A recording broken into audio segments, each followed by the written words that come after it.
Venepuncture. So you've washed your hands and decontaminated your hands, and then you clean your tray thoroughly and let that dry. Then you need to palpate a vein. So use the disposable tourniquet.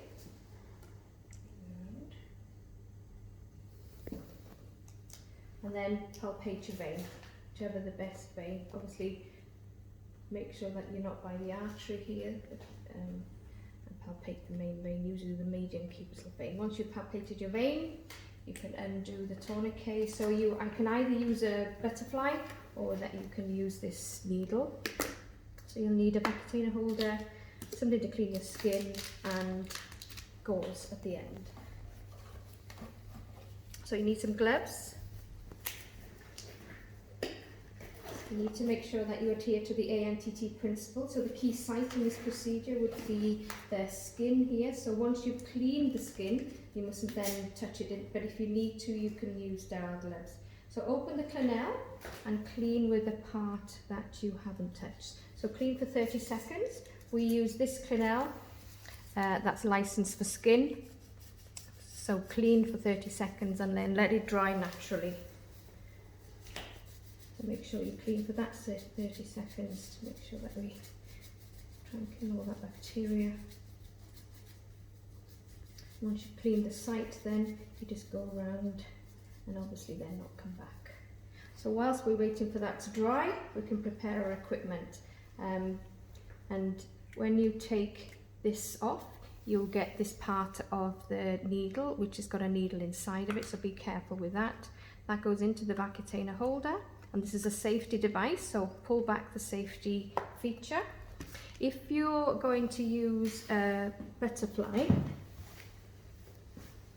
you can use this butterfly exactly the same.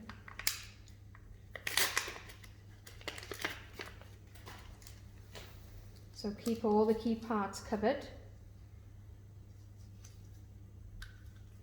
So this is a key part here, so keep that covered and everything's nice and clean. So your tourniquet goes back on again.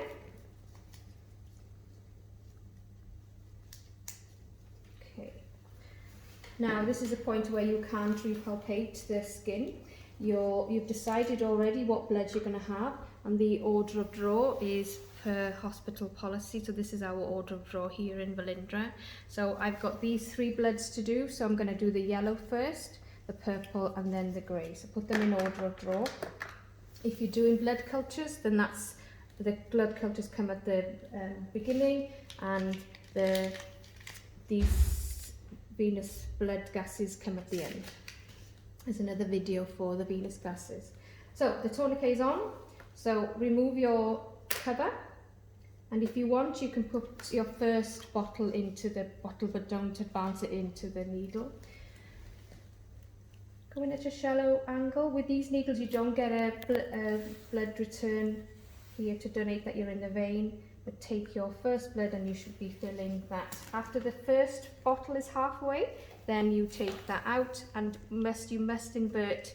Don't shake it like this or shake it vigorously. You must invert like this. Okay, so the next bottle is, so you need to keep your thumb on there to make sure that it's stable, and then keep the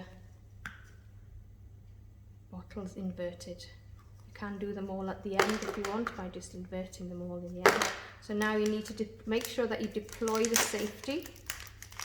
So you take some gauze and don't press on the site until the needle is out. So press on it and then deploy the safety with your thumb and click, and then all of it in the sharp spin. If you're taking blood with the butterfly, you need to make sure that the bevel is up again, the same as before, and pop the needle in, obviously, and then take your blood with the butterfly, whichever blood you need. And then once you've done your bloods, you will then need to deploy the safety. So the best way to do this is to hold on to the base of the yellow with your finger and thumb, and then your 3 fingers below it hold on to the line so you can pull it. So remove your needle, press directly on the skin, and then what you need to do is you need to pull this up. Sometimes it takes a little bit of time to pull the needle up, and then you've deployed the safety, and then that's all into the sharp spin. Make sure that after you've taken the blood, you press on here for at least a minute just to make sure that it doesn't bruise too much. Thank you.